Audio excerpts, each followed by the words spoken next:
अस्सलाम वालेकुम नाज़रीन। ड्रामा सीरियल एक सितम और की आने वाली साथ में आप देखेंगे। शहरोज जिसकी वालिदा ने पुलिस को ये बयान दे दिया कि उनके बेटे पर कातिलाना हमला किसी और ने नहीं बल्कि सुफियान ने किया है, क्योंकि वो ये बात अच्छे से जानती है कि उनके बेटे का कोई और दुश्मन ही नहीं। फिर यूं ही कुछ ही दिन बीतने के बाद शहरोज सेहतयाब होकर घर वापिस आ जाता है। उष्ना और शहरोज के दरमियान अब कोई और तकरार ही नहीं रहती। दोनों अपनी अपनी मोहब्बत का एक दूसरे से इजहार कर चुके हैं। अब तो शहरोज के भी ये इल्म हो जाता है कि उष्ना भी उससे मोहब्बत करती है। ये मोहब्बत अब एक तरफा नहीं रही।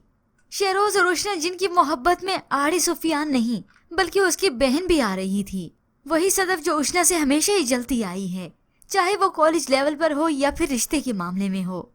उसने उष्ना का घर बर्बाद करने की तो कोई कसर नहीं छोड़ी थी, मगर बिलाखिर नसीब में तो वही लिखा था जो किस्मत को मंजूर था। वही उज़ैफा जो सदफ से चिढ़ता था और वही सदफ जो उज़ैफा से बेइंतहा नफरत करती थी। आज बड़ों ने बिलाखिर इन दोनों के रिश्ते की बात भी कर डाली। दोनों भाइयों ने आपस में समझौता कर लिया, खास तौर पर इनकी बीवियों ने, जो एक दूसरे को देखने तक बर्दाश्त नहीं करती थी। उज़ैफा और सदफ के लिए ये बहुत मुश्किल था, मगर यूं बिलाखिर दोनों की शादी हो ही जाती है। दोनों ही एक दूसरे के ही लायक थे। इस शादी में सभी बहुत ही खुश होते हैं। अब जाकर उष्ना और शहरोज अपनी जिंदगी में काफी सेटल्ड हो गए और खास तौर पर वहाब साहब के लिए खुशाइन ये बात थी कि उनके बेटे ने उन्हें दिल से कबूल कर लिया। हालांकि शहरोज एक लेप पालक बच्चा था, मगर उसके माँ बाप ने उसे ऐसी चाहा जैसे सगे माँ बाप चाहते हैं।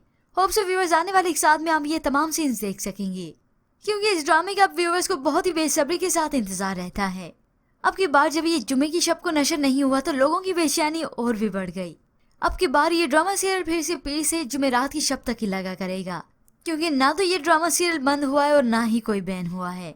पर व्यूअर्स आपके ख्याल में सदफ और उज़ैफा की शादी का फैसला क्या बिल्कुल ठीक रहा?